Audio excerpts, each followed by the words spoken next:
Close your eyes for a moment. Picture yourself standing in front of a mirror. The reflection staring back at you.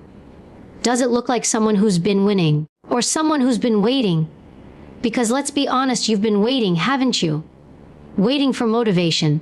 Waiting for the right time. Waiting for life to feel easier before you start doing the hard things. You keep saying, next year will be my year. You've said it for how many years now?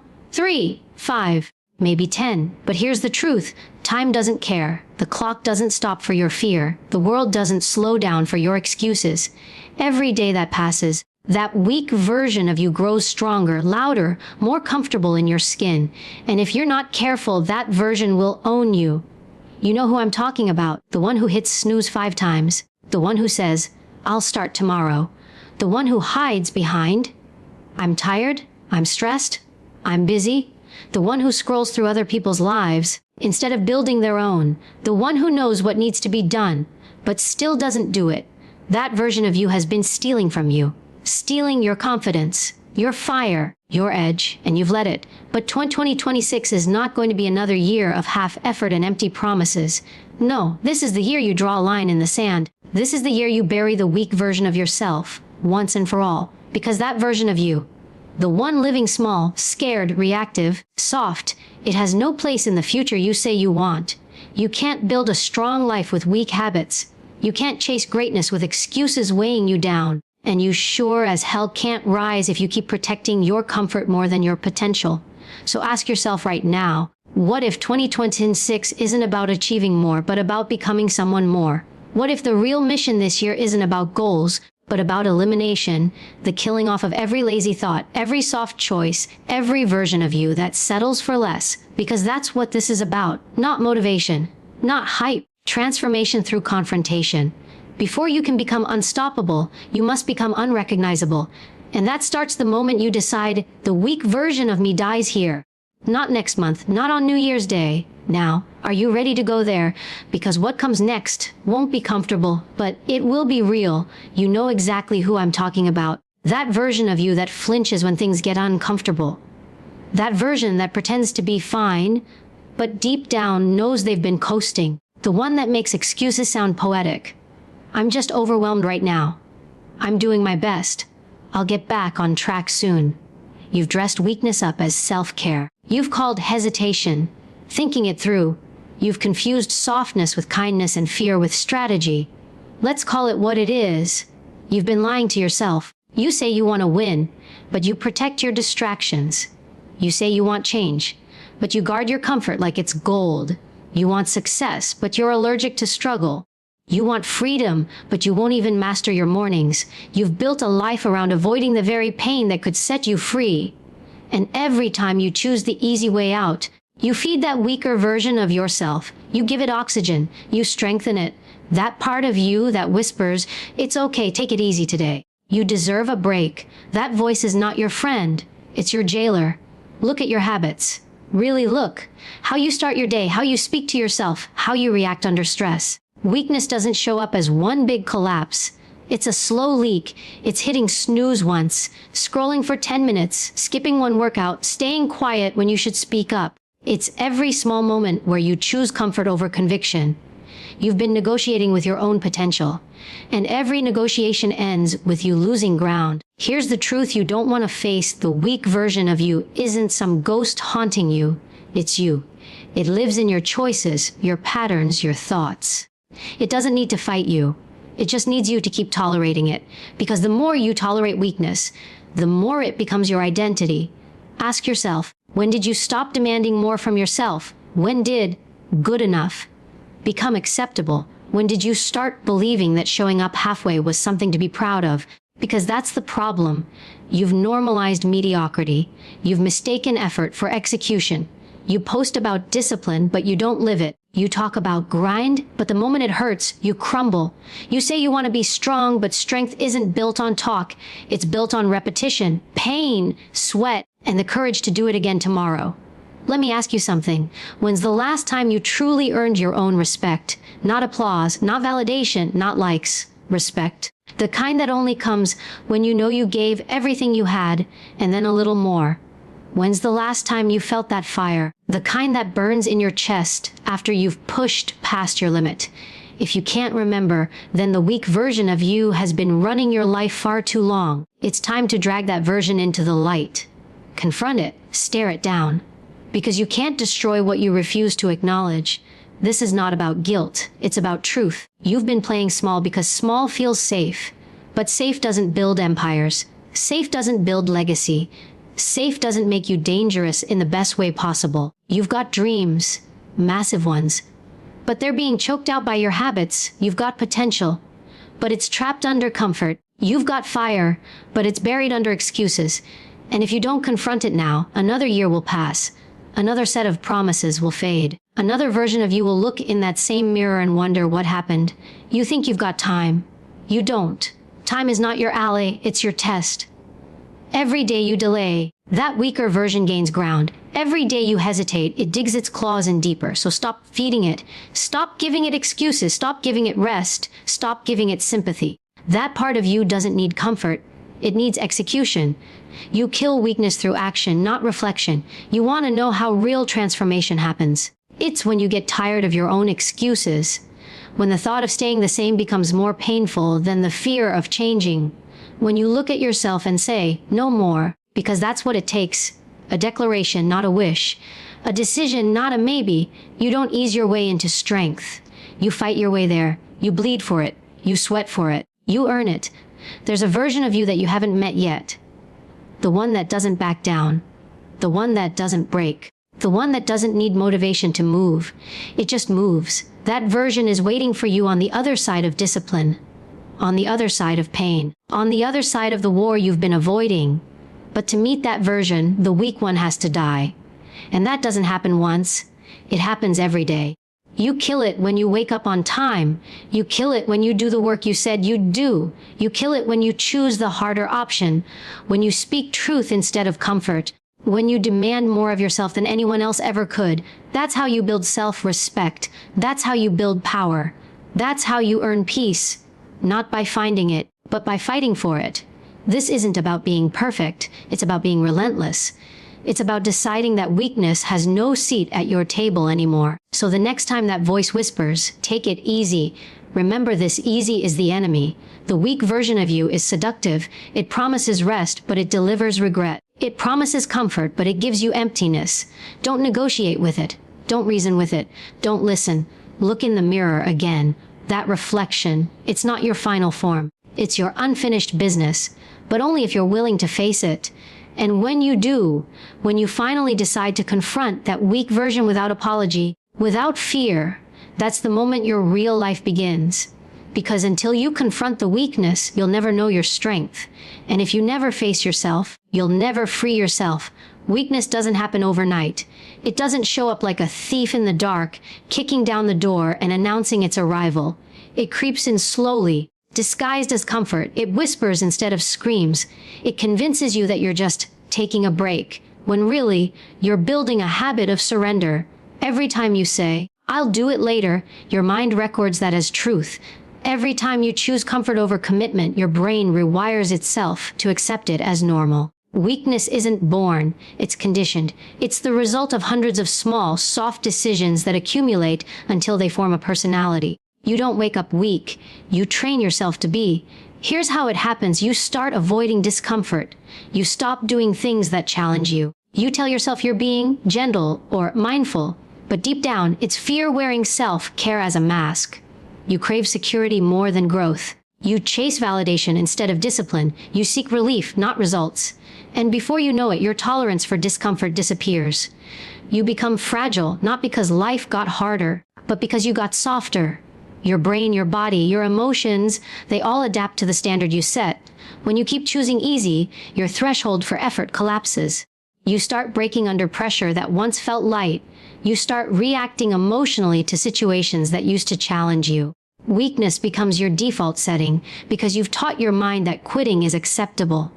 And here's the part most people don't understand. A weakness feels good at first. It's soothing. It lets you off the hook. It feeds you comfort food for the soul. dopamine from scrolling, distractions from accountability, justification from comparison. You look around and say, everyone else is doing it too. That's how weakness survives, through normalization. You surround yourself with people who validate mediocrity, and you call it balance. But here's the truth: the brain doesn't care about balance. It cares about patterns. It becomes what you feed it. You feed it weakness. It becomes weakness. You feed it discipline. It becomes discipline. Every thought, every choice, every reaction, those are reps. And most people are training weakness without even realizing it. You think you're resting, but you're reinforcing. You think you're avoiding conflict, but you're feeding fear. You think you're being patient, but you're procrastinating. You've been conditioning yourself to flinch, to retreat, to explain instead of execute. That's the psychology of weakness. It hides behind reasonable excuses. It doesn't say, don't grow. It says, not today. It doesn't say, you can't. It says, you shouldn't have to. It's deceptive, persuasive, and comfortable. But here's where it gets deeper. Weakness is emotional before it's physical. It starts in your self-talk. That little voice that tells you you're not enough, that it's too late, that you've failed too many times already. You start believing that voice. You stop arguing with it. You start building your choices around avoiding pain instead of seeking power. And once that mental shift happens, everything else follows. You start choosing people who enable your limits instead of challenge them. You start chasing things that numb your discomfort instead of teach you discipline. You start calling average normal, and you make peace with less than you deserve. You see, weakness isn't a lack of strength. It's misplaced belief. It's believing your emotions over your principles. It's giving your feelings the power to lead your life. You feel tired, so you stop. You feel scared, so you hesitate. You feel unmotivated, so you quit. You let your emotions dictate your performance, and that's the trap. Because emotions lie. They fluctuate. They're temporary. But you've been treating them as law. You've built your habits around how you feel instead of who you want to be. You want to know what separates the strong from the weak. It's not talent. It's not luck. It's not even opportunity. It's response. When things get hard, the strong person executes, the weak person explains. The strong person feels fear and moves anyway. The weak person feels fear and waits for it to pass. Weakness is learned hesitation. It's self-protection gone too far. And the only way to break it is to recondition your mind through exposure. You have to deliberately seek the things that make you uncomfortable. You have to teach your brain that fear doesn't mean stop. It means go. That failure doesn't mean you're broken. It means you're learning. That discomfort isn't danger. It's data. Every time you step into discomfort, you're rewiring your mind. You're changing your default setting. You're proving to yourself that you can handle more than you think. And that's how strength is built. Not in the moments you feel ready, but in the moments you act anyway. Weakness is also contagious. You hang around people who tolerate mediocrity, and you'll start to normalize it. You absorb their language, their energy, their pace. That's why you have to protect your circle like your life depends on it. Because it does. The people around you are either sharpening you or dulling you. There's no neutral. And let's be honest, weakness is comfortable company. It loves validation. It loves safety in numbers. It loves agreement. Strength, on the other hand, is lonely. It's misunderstood. It demands solitude, discipline, and accountability. That's why most people choose weakness. It's easier to belong than to become. But you're not most people. You can't afford to be. You're not here to blend in. You're here to evolve. And evolution requires friction. You cannot evolve in environments designed to protect your ego. If you want to kill weakness, you have to first understand it, and then stop feeding it. You can't keep rewarding your mind for quitting and expect strength to grow. Every time you push through something small, getting up when you don't want to, finishing a task when you're tired, staying calm when you're angry, you're building a new pattern. You're teaching your brain that you can endure. And endurance is the antidote to weakness. When you start living by principle instead of preference, everything changes. You stop asking, do I feel like it? And start saying, it's who I am. You stop being controlled by your moods and start being defined by your standards. That's the real psychology of power. It's not about being fearless, it's about being faithful to your code. Weakness has no code. It shifts, it rationalizes, it bends. Strength doesn't. Strength obeys itself, and if you truly want to evolve in 2026, you have to stop identifying with your limitations. Stop saying, "I'm not disciplined," or "I've always been this way." That's not your identity, it's your training. And training can be changed. Weakness isn't who you are, it's just what you've practiced. And the moment you stop practicing it, it starts to die. The warrior is not born strong. The warrior is built in silence. Through repetition, through the 1,000 unseen choices that no one applauds. You don't wake up one day with a warrior mindset. You forge it inch by inch, by refusing to back down when everything in you screams to quit. The warrior mindset is not about violence or aggression. It's about control. Control over your emotions, your reactions, your focus, your energy. It's about becoming the kind of person who moves with intention, not impulse. Every one of us has that warrior buried somewhere inside. But most people will never meet theirs because they avoid the fire. They run from the situations that could sharpen them. They protect their comfort instead of their potential. You cannot build resilience without resistance. The muscle only grows under tension. The same goes for your mind. You say you want to be strong, good. Then stop avoiding struggle. Because struggle is the gym for your character. Every hard thing you face, every rejection, every setback, every sleepless night is an opportunity to train the mind to hold the line. The warrior doesn't wait for easy conditions to act. The warrior acts, and that action makes the conditions irrelevant.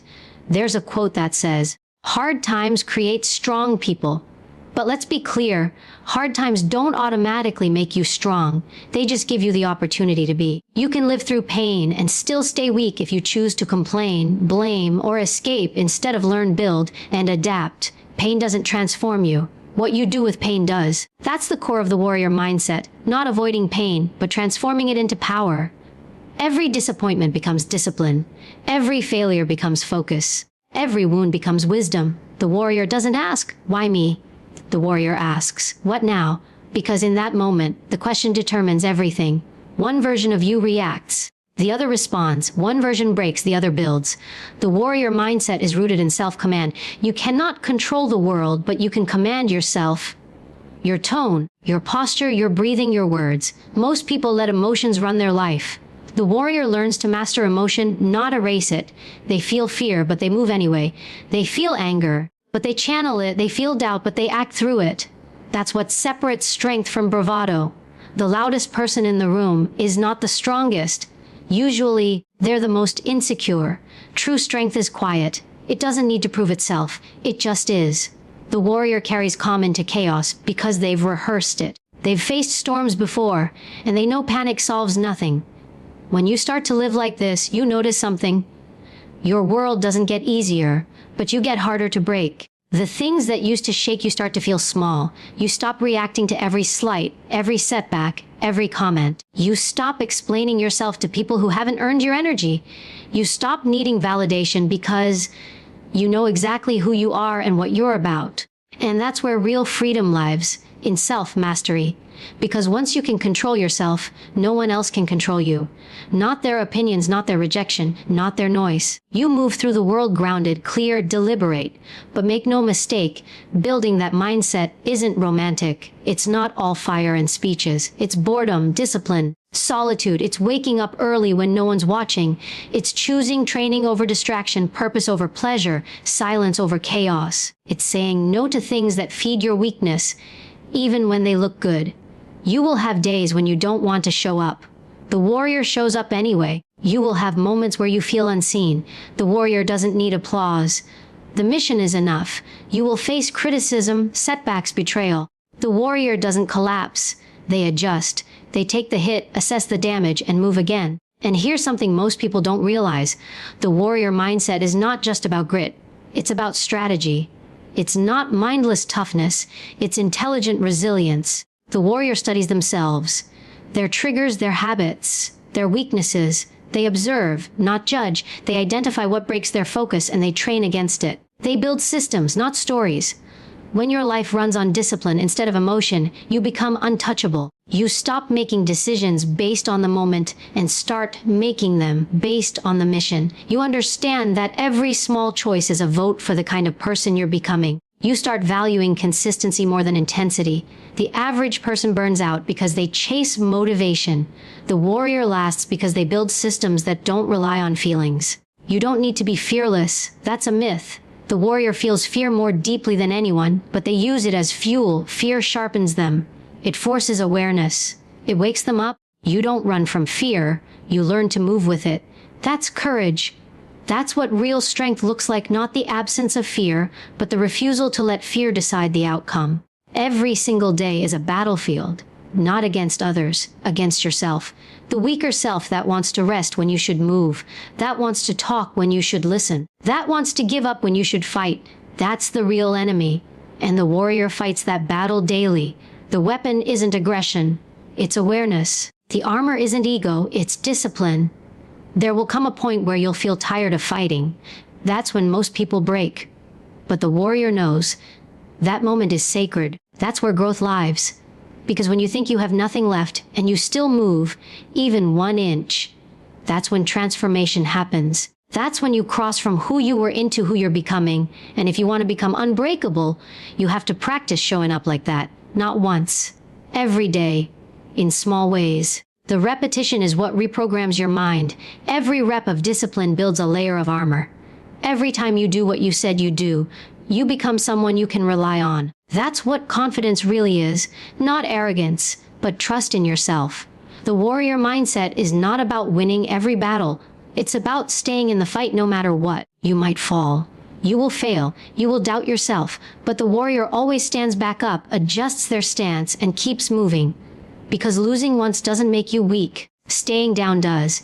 And if you can learn to keep standing through pressure, through pain, through fatigue, then nothing can truly stop you. Because everything you want, confidence, peace, purpose, power, they all live on the other side of persistence. The world doesn't need more loud voices. It needs more warriors. Calm, grounded, unshakable people who can stand tall in the storm and still move with purpose. So build that. Train your mind like you train your body. Treat your thoughts like your reps.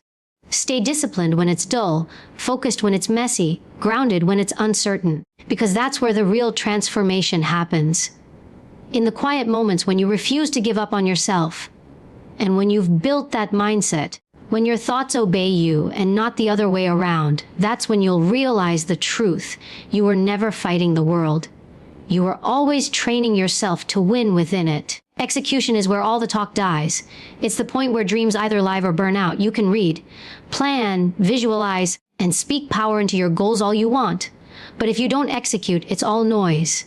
Execution is where transformation begins and comfort ends. It's the battlefield where the weak version of you faces judgment. And there are no spectators, no applause, no shortcuts. Only work. Every single person says they want change. Fewer mean it. Even fewer act on it, and almost none sustain it. Why? Because execution is violent to your comfort zone. It's confrontation in motion. It's ripping out the familiar patterns that once kept you safe and replacing them with structure, discipline, and truth.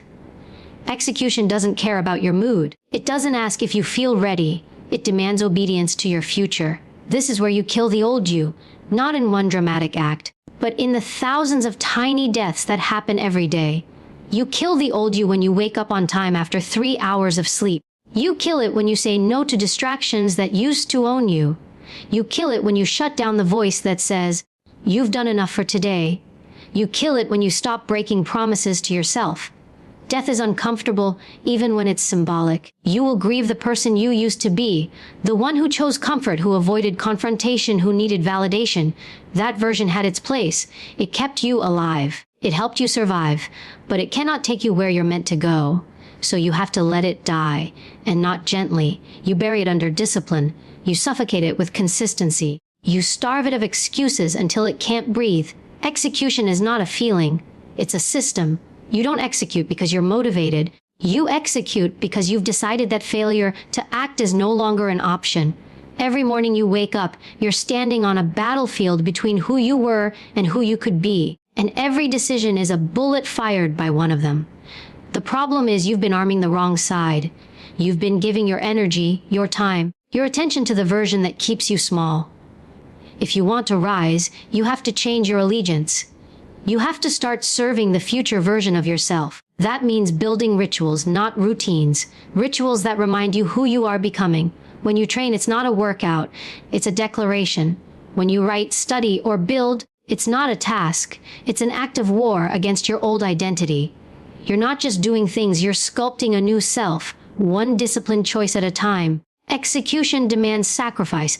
You will have to let go of things that feel good but do nothing for your growth.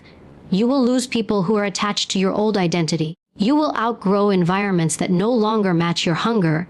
That's the price of transformation. Most people never pay it because they think they can bring everyone and everything with them. But evolution requires separation. You cannot climb if you keep dragging your comfort up the mountain with you. The old you will resist. It will whisper that you're tired, that you've earned a break, that it's okay to ease off. It will remind you of who you were, soft, safe, predictable. It will make you question yourself, mock your ambition, tempt you with nostalgia. But that's how dying things behave. They fight for survival. Don't negotiate with it. Don't reason. Don't argue. End it. Execution is where words become identity. Every time you follow through, you send a signal to your subconscious. This is who we are now. You rewire your brain through behavior. That's how change becomes permanent. Not by wishing or hoping, but by acting until the new behavior feels natural and the old one feels foreign. You will know you're changing when the things that once tempted you now disgust you. When ease starts to feel like poison. When you can't stand the thought of breaking your word again. To execute, you must simplify, eliminate noise, stop overthinking. Weakness thrives in over-analysis. The mind that hesitates creates doubt. You don't need perfect conditions. You need momentum. Motion beats motivation every single time. The plan doesn't have to be flawless. It has to be followed. Adjust as you go. Move first, refine later. The weak version of you will always wait for the perfect moment. The strong one creates it. You don't transform by talking about your goals. You transform by showing up like you already are the person you're trying to become. You walk into every room, every task, every moment with the posture of the new you. The mind follows the body. You train it through repetition until excellence becomes instinct. And remember, execution is lonely. The world celebrates results, not process. You will do most of your real work in silence, unseen, unvalidated. That's why it's sacred. That's why it's pure. You'll wonder if it's working. You'll feel invisible. You'll question everything. But that's the test. The universe doesn't reward the loudest. It rewards the most consistent. If you can master execution when no one's watching, when the rewards are distant, when the only validation is self-respect, that's when you become unstoppable. Because most people only perform when they're seen. You have to become the one who performs because it's who you are. The death of the old you isn't a single moment.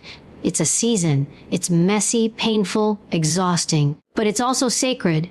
It's the process of shedding everything false. You will lose interest in gossip, small talk, and drama.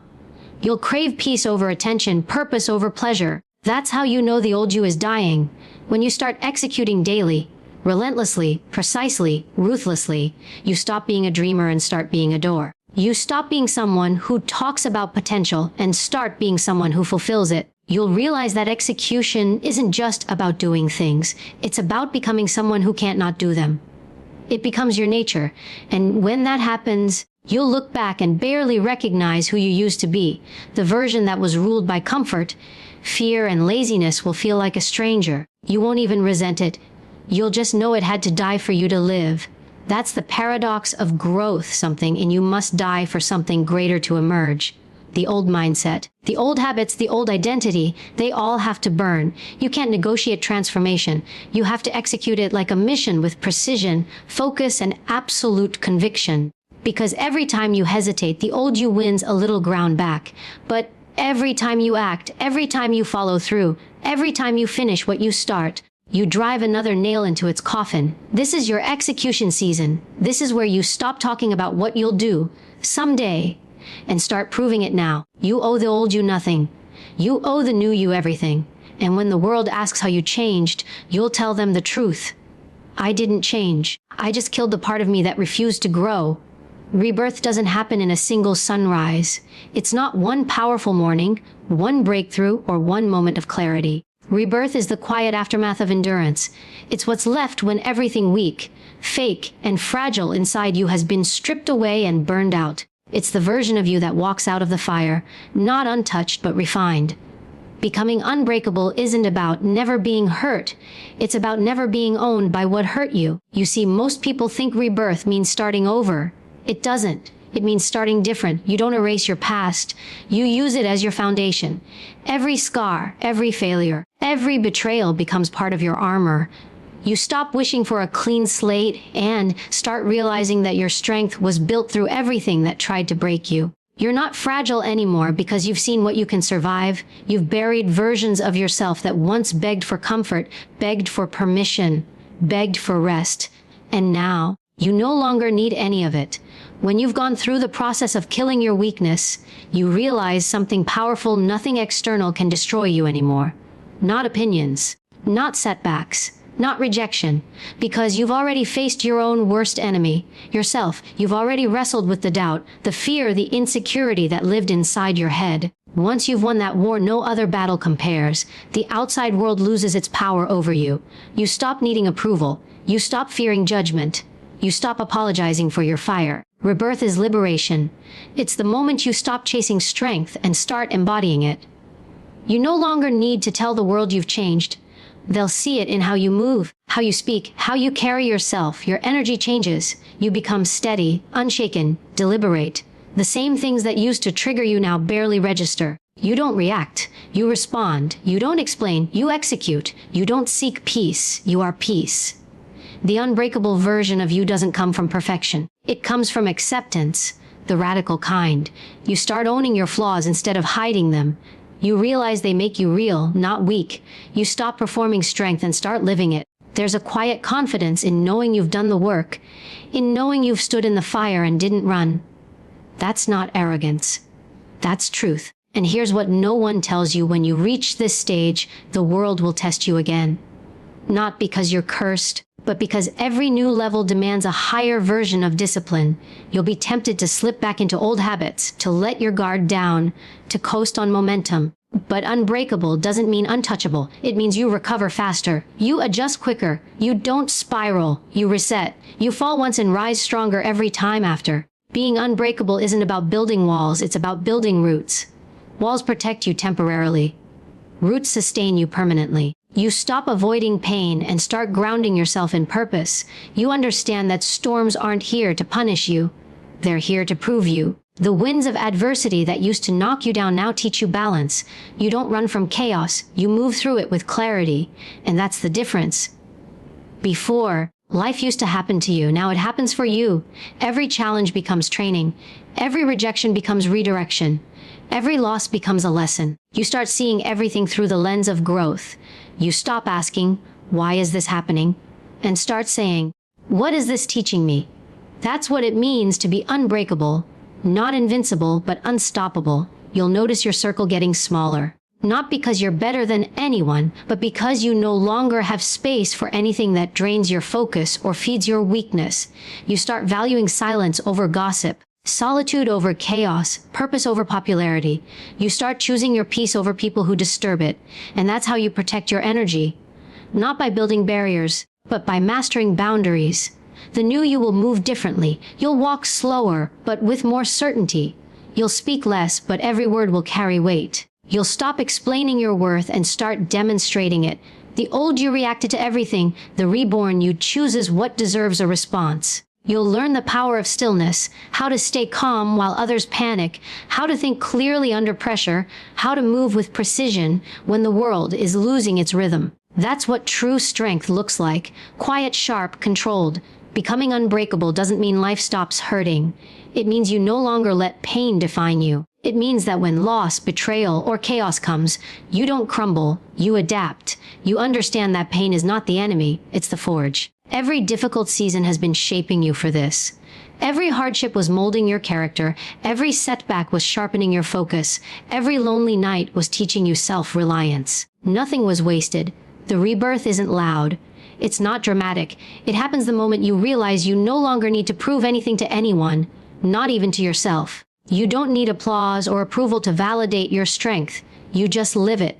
You wake up every day and move with quiet conviction. You make promises to yourself, and you keep them. That's the foundation of unbreakable self-respect. And once you live that way, everything changes. Opportunities start to align, not because the world suddenly became easier, but because you became disciplined enough to handle them. You stop chasing motivation because discipline has become your default. You stop running from challenge because struggle has become your teacher. You stop waiting for miracles because you've become one. There's peace in that, the kind that can't be bought or faked. It's the peace that comes from knowing that no matter what happens, you'll handle it. You've already proven it. You've built yourself through pain, through doubt, through endless repetition. You've stood in storms and refused to break. You've been tested and came out cleaner, sharper, calmer. That's not luck. That's the product of execution, consistency, and relentless growth. The rebirth isn't the end of the journey. It's the beginning of mastery. You start living from a place of power, not reaction. You stop seeking and start serving. You become a force, steady, focused, dangerous in the best way. People will sense it. They'll feel the difference before they understand it, because energy doesn't lie. The unbreakable carry a presence that says, I've been through hell, and I'm still here. That's your new foundation. That's your proof. You didn't escape the fire, you became it. So when you walk into 2026, don't walk as the person you've always been. Walk as the person you've been building in silence. The one who earned their peace, their power, their confidence. You don't need to tell the world you've changed. They'll feel it. They'll see it in your discipline, your calm, your relentless consistency. And when life tests you again, and it will, you'll smile, not because you're fearless, but because you finally understand everything that tried to break you was building you. You've already died once. The weak version is gone. What stands now is forged, focused, and free. You're not just alive, you're reborn. And this time, nothing can break you. You've heard every word. You've faced every truth. And now you're standing at a crossroads between who you were and who you're about to become. This is where it all comes together. All the talk, all the planning, all the waiting, it ends here. Because 2026 isn't coming to save you. It's coming to test you. And you've got two choices: evolve or repeat. You can walk back into your comfort zone, put the armor back on, and pretend this didn't hit you. You can tell yourself you'll start soon, that life will give you another chance, that the timing will feel better later. Or you can walk forward, bleeding, trembling, unsure, but ready. Ready to become the kind of person who no longer flinches when life hits hard. Ready to show up every single day like your future depends on it. Because it does. Listen carefully. The weak version of you doesn't die just because you said you want change. It dies because you act like you mean it. Every choice from this moment on is either feeding your evolution or your extinction. Every action is either sharpening you or softening you. So stop promising yourself a better life. Start earning it. Stop waiting for courage. Start becoming it. Stop dreaming about the person you could be. Start proving that you are already becoming them. When you wake up tomorrow, don't look for motivation. Look for the mission. Remind yourself that discipline is your new identity. That execution is your language. That integrity is your weapon. And that no one, not life, not doubt, not fear, gets